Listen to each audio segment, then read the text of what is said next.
पांचजन्याय विद्महे कामाय धीमहि तन्नो शंकर प्रचोदयात्। ओम विष्णवे नमः परात्पर विष्णवे नमो नमः पांचजन्याय शंकराय नमो नमः। हरि ओम प्रत्यक्ष ज्योति भगवान सूर्यनारायण नमः धोनी धर्मा श्री वीरा सावित्री वीराधि सेना सदा माता माता धरती पृथ्वी ददाते आत्मा गुणदेवता देवता दो बोधस सोम बोलो यार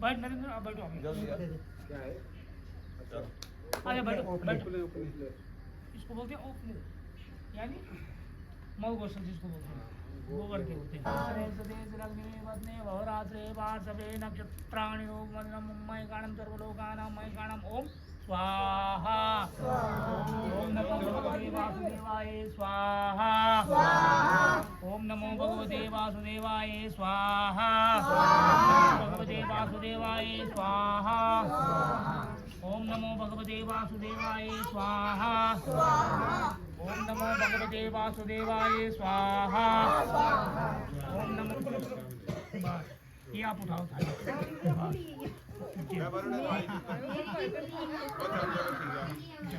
चलो उठ जाओ ओ पूजा सांझ रख दिया कमान दे क्या हो गया वैसे मैं कोई बात नहीं मामू मामू मामू मामा ऐसे मजाक करते हैं मेरे पास है मैं बात करता हूं मामू कड़ा का मेरी भी बोली ये आपको मैंने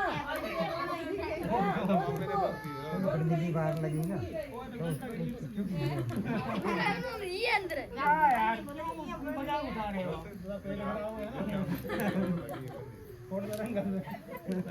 ये करना तो ना वो ले ले सुई जने तो सुई तक गिरे बन ले मजाक खुला करते अब ठीक मैं आपको खोल लिया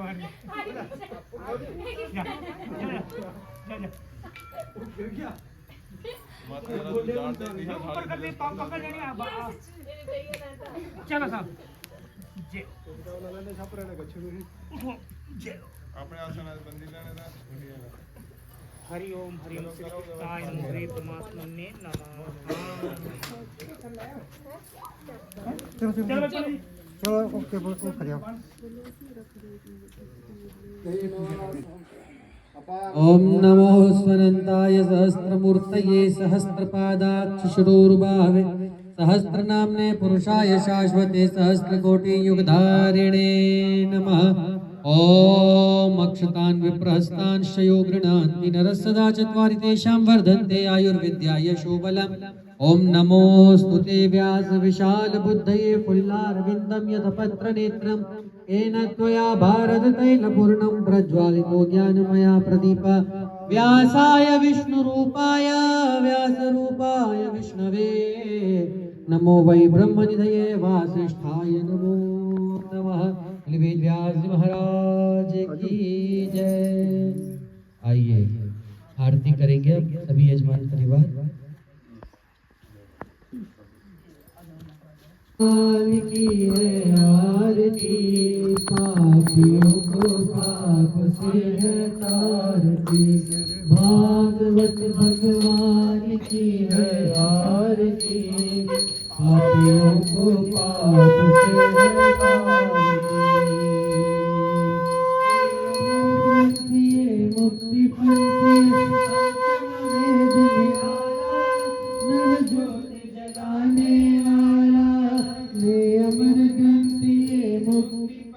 ये पंचम वेद निराला नव ज्योति जलाने वाला नव ज्योति जलाने वाला हरि नाम यही हरि धाम यही हरि नाम यही हरि धाम यही ये जग मंगल की आरती भाभियों को पाप से है तारती श्री भागवत भगवान की है आरती, पापियों को पाप से है तारती, पापियों को पाप से है तारती।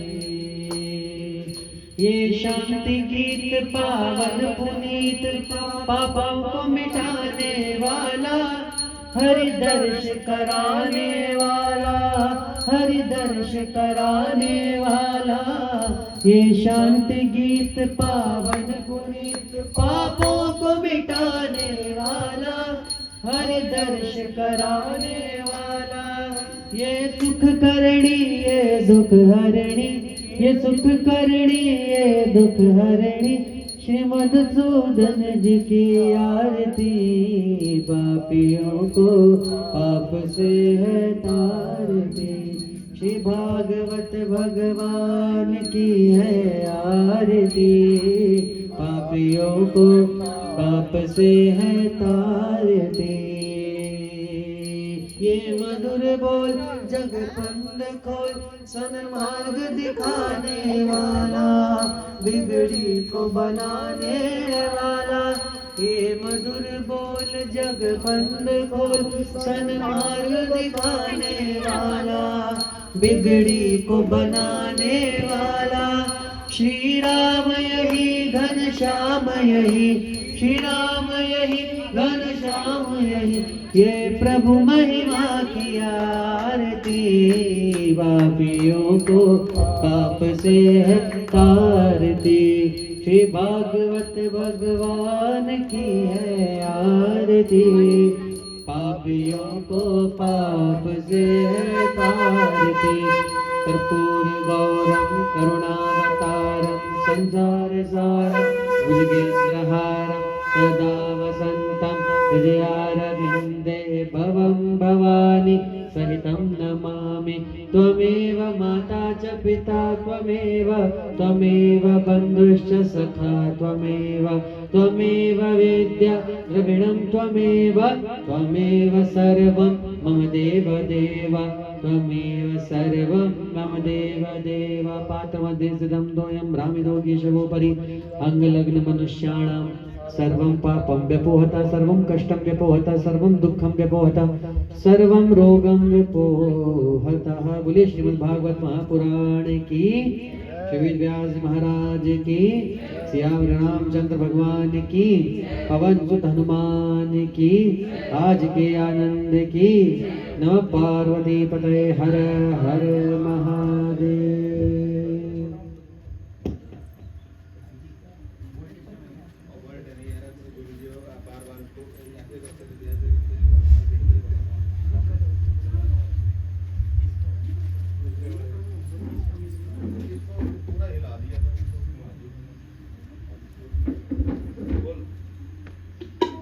हेलो हेलो, इको बंद करो, इको। हेलो, है ही नहीं बंद, आ रहा है। हेलो, अब हुआ बंद। हेलो, हल्का सा बढ़ाओ। हेलो, मीट कम करो उसका, मीट। हेलो, सभी भक्तों से अनुरोध है आप लोग अपने स्थान पर शांतिपूर्वक ढंग से विराजमान हो जाएं। पूज्यपाद महाराज श्री कथा प्रारंभ करने जा रहे हैं, तो आइए आप सभी से मेरा अनुरोध है कि आप लोग अपने स्थान पर विराजमान हो जाएं।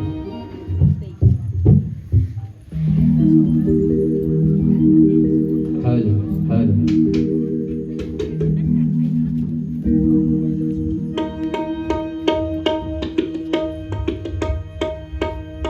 शारदा शारदाम्बोज बदना बदनाम्बुजे, सर्वदा सर्वदास्माकं सन्नधिं सन्नधिं क्रिया।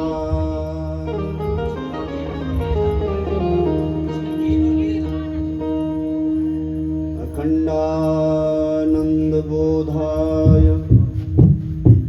शिष्यसन्तापहारिणे, सच्चिदानन्दरूपाय तस्मै श्रीगुरुवे नमः।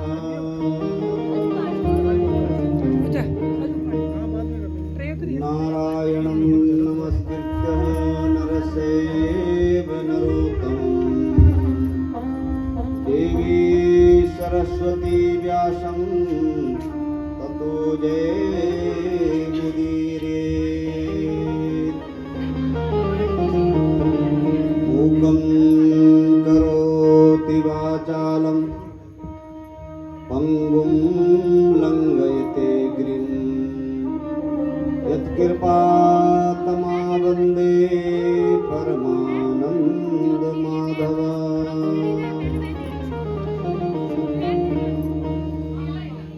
भक्ति भक्त भगवंत गुरु चतुर्नाम बपुए, इनके पद बंदन करो नाशत विघ्न ने।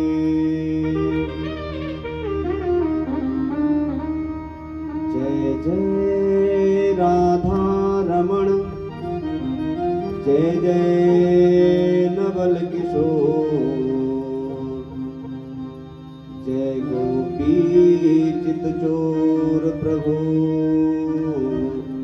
जय जय माखन चोर।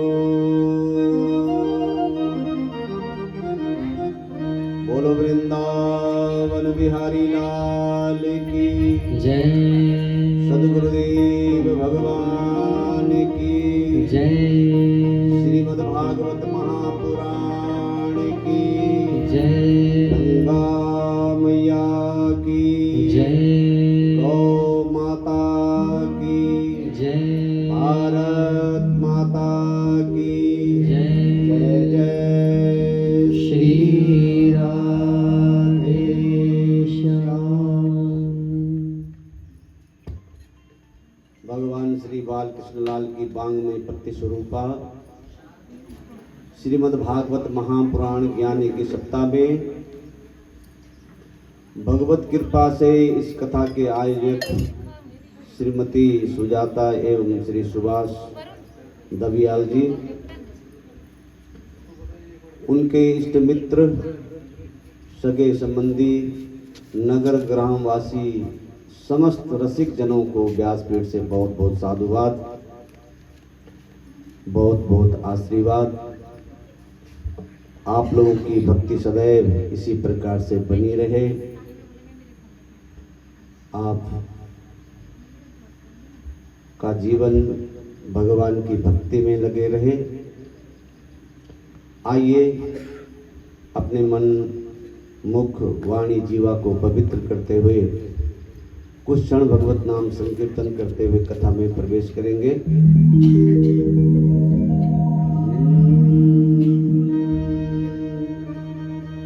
निकुंज में विराजे घनश्याम राधे राधे, निकुंज में विराजे घनश्याम राधे राधे, कुंज में विराजे घनश्याम राधे राधे, कुंज में विराजे घनश्याम राधे राधे, श्याम राधे राधे घनश्याम राधे राधे, श्याम राधे राधे घनश्याम राधे राधे, श्याम राधे राधे घनश्याम राधे राधे, श्याम राधे राधे घनश्याम राधे राधे, कुंज में विराजे घनश्याम राधे राधे, निकुंज में विराजे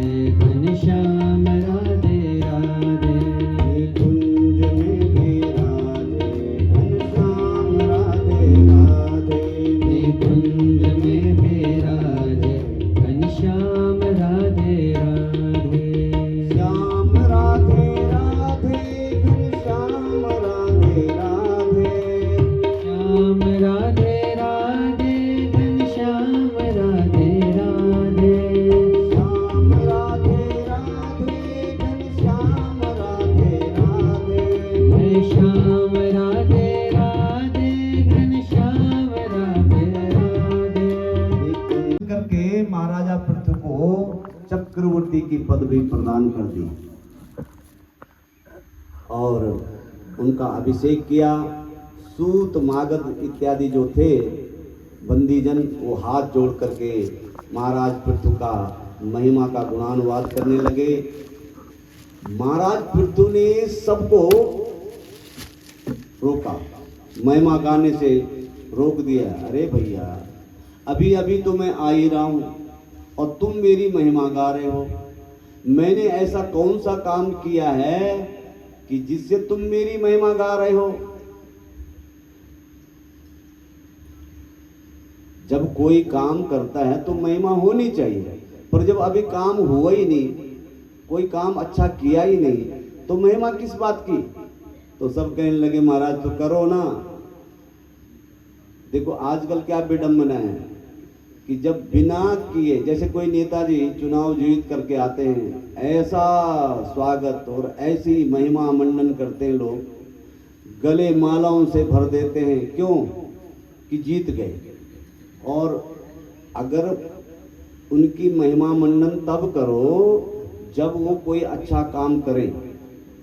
अब नेता लोग समझ जाते हैं कि मैंने अभी कुछ किया ही नहीं और मेरे गले में इतनी माला पड़ गई है, तो जब बिना किए ही गले में माला पड़ रही है तो करने की क्या जरूरत है? प्रशंसनीय कार्य करने वालों की ही जय जयकार होनी चाहिए।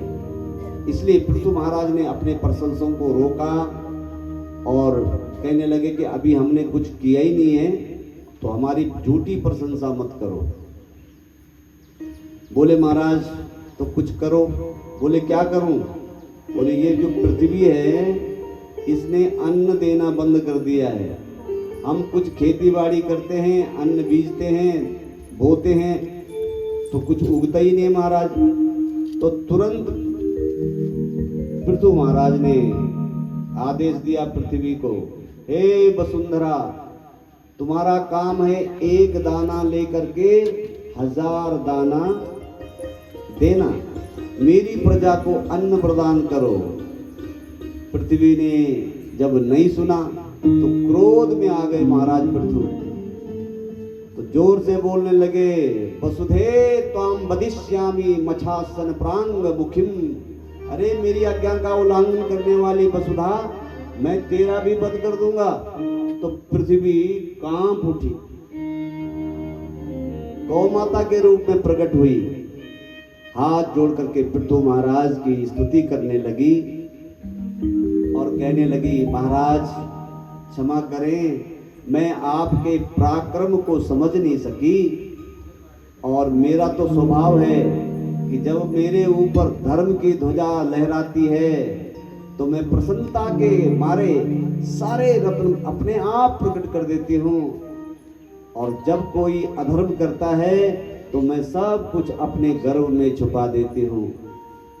जब आपके पिता बहन ने धर्म पर प्रतिबंध लगा दिया तो मैंने सारे रत्न अपने गर्भ में छुपा लिए, इसलिए प्रजा को भूखों मरना पड़ रहा है।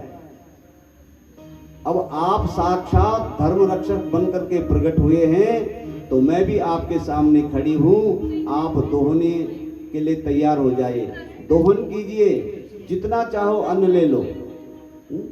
तब पृथु महाराज ने समस्त तत्वों का दोहन किया, प्रजा से करवाया और सुख शांति की व्यवस्था करवाई।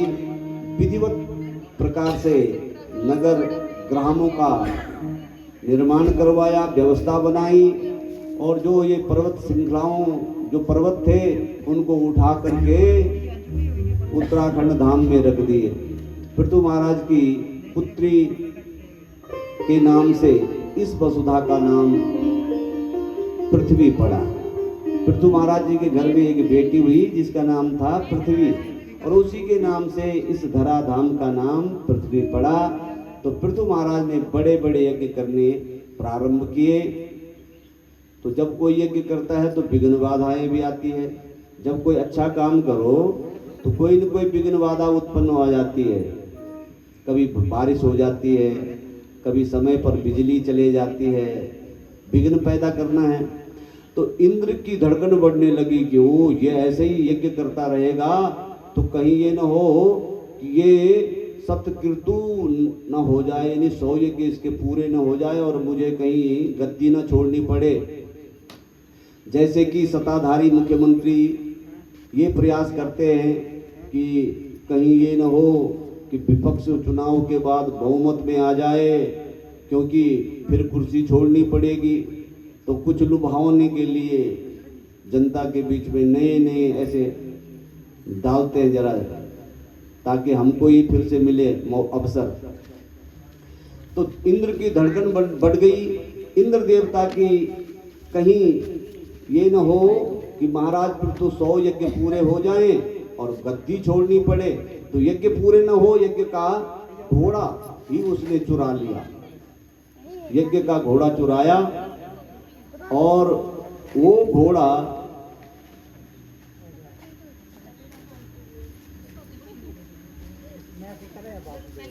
शांति से बोलो जय श्री कृष्णा। तो इंद्र को युद्ध में परास्त किया महाराज पृथु ने और घोड़े को जीत लिया, इसलिए उनका नाम पड़ा विजिताश्व पृथु महाराज जी का। तो इंद्र ने पुनः पाखंड का आश्रय लेकर के साधु भेष बना करके यज्ञ का घोड़ा लेकर के वो भाग गया। तो मैत्री मुनि कहते हैं कि विदुर जी वहीं से पाखंड का प्रारंभ हुआ। जितने भी पाखंडबाजी हैं सभी इंद्र से ही प्रारंभ हुई। पापस्य खंडः पाखंडा, देखने में धर्म का की ध्वजा लगती है पर होता है पाखंड। और आज ऐसा ज्यादा दिखने को मिलता है। पृथु महाराज को जब पता लगा कि वो बड़ा, तो बड़े क्रोध में आए। ब्राह्मणों ने कहा महाराज क्रोध करके क्या करें? तो महाराज क्रोध तो ठीक नहीं होता है। ब्राह्मण बोले महाराज हमें आज्ञा दीजिए, हम 1 मिनट में ही इंद्र को स्वाहा कर देंगे, आप क्रोध मत करो। हमारे पास ऐसे ऐसे मंत्र हैं कि इंद्र को ही, क्योंकि ये सभी देवता हम ब्राह्मणों को के मंत्राधीन हैं, ये मंत्रों के अधीन में है सारे देवता। हम मंत्रों से ही इनको ठीक ठाक कर देंगे, क्योंकि मंत्राधीनम च देवता। अच्छा तो पढ़ लीजिए मंत्र। तो जो ब्राह्मणों ने मंत्र का उच्चारण किया तो मंत्र शक्ति से इंद्र खींच कर चला आया। ब्राह्मण स्वाहा करने वाले थे, बोलने वाले थे, तो विधाता ब्रह्मा जी प्रकट हो गए और बोले अरे भाई ब्राह्मणों, ब्राह्मण देवताओं क्या कर रहे हो? बोले इंद्राय स्वाहा कर रहे हैं। बोले ऐसा मत करो, इंद्र की जगह इंद्र को ही स्वाहा कर रहे हो, रोको, व्यवस्था बिगड़ जाएगी। तो ब्राह्मणों को समझाया और पृथु महाराज को भी समझाया। तो पृथु महाराज ने ब्रह्मा जी के वचनों का आदर किया, ब्राह्मणों को स्वाहा करने से रोका, बस रहने दीजिए, क्षमा मांगी और ब्राह्मण शांत हो गए। पृथु महाराज का क्रोध भी शांत हो गया, इंद्र के प्राण बच गए, भगवान नारायण प्रकट हो गए। बोलो लक्ष्मी नारायण भगवान की जय। तो भगवान बोले महाराज पृथु, आपने पितामह ब्रह्मा का आदर करके मुझे बहुत प्रसन्न कर दिया। जब आप किसी बड़े का आदर करते हैं, संत का, ब्राह्मण का, गुरु का, माता पिता का, तो भगवान प्रसन्न होते हैं। और जो लोग इनका आदर नहीं करते हैं, न माँ का आदर, न पिता का आदर, न गुरु का आदर, न अपने पूज्यजनों का आदर, तो उस चाहे वो कितनी भी पूजा पाठ कर ले, तो उसकी पूजा पाठ से भगवान प्रसन्न नहीं होते हैं। क्या बोलो तुम्हें क्या चाहिए, क्योंकि तुमने बहुत अच्छा काम किया है। तो पृथु महाराज भगवान की दिव्य छटा दे करके बहुत प्रसन्न हुए। प्रभु मुझे कुछ नहीं चाहिए, मैं कोई इंद्र की पदवी पाने के लिए यज्ञ थोड़े नहीं कर रहा था, आप प्रसन्न हैं, मुझे सर्वस्व मिल गया। अगर आपका वरद हस्त प्रभु मेरे सिर पर है तो मुझे और क्या चाहिए। और अगर आप कुछ देना चाहते हो तो 10,000 कान दे दो मुझे। अब देखो क्या मांग रहे हैं भगवान से, क्या मांग रहे हैं? 10,000 कान दे दो। कानों से काम नहीं चल, अरे भाई 2 कानों से काम नहीं चल रहा क्या? बोले प्रभु, पृथु महाराज बोले प्रभु आपकी कथा 2 कानों से सुन करके तृप्ति नहीं होती है, मैं तो चाहता हूं कि आपकी कथा कहीं भी हो रही हो, मेरे कान निरंतर आपकी कथा का रसपान करें। और जब मेरे 2 कान कम पड़ जाते हैं, 1000 कान दे दो मुझे, 10,000 कान दे दो। तो ऐसे से भक्त अगर हमसे कोई भगवान कहते कि क्या चाहिए तुझे, तो आप क्या मांगते? बस आपकी चरणों की सेवा मिल जाए, जैसे लक्ष्मी महारानी आपके चरणों की सेवा करती है, वो सेवा मुझे मिल जाए। और अगर प्रभु आपके चरणों की सेवा से लक्ष्मी जी और मेरे लक्ष्मी जी मेरे से झगड़ा कर जाए, तो आप मेरी तरफ हो जाना। ऐसे से बहुत प्रेम की बातें, भाव की बातें सुनाते हैं और कह रहे हैं कि यदि मैंने आपकी चरणों की सेवा कर ली और लक्ष्मी जी नाराज हो जाए, तो मुझे पूरा विश्वास है कि आप जो है ना मेरी तरफ ही फैसला देंगे। ऐसी भक्ति का भाव। भगवान बोले भाई ऐसा मत करना, मेरे घर में झगड़ा हो जाएगा, फिर लाड़ी के साथ रहना मुश्किल हो जाएगा। वो कहेगी ले उसने एक दिन दबाए उसकी तरफ हो, मैं जिंदगी भर दबा रही हूँ, जन्म जन्म से दबा रही हूँ, मेरी तरफ बोलकर नहीं बोला, उनकी तरफ बोल दिया।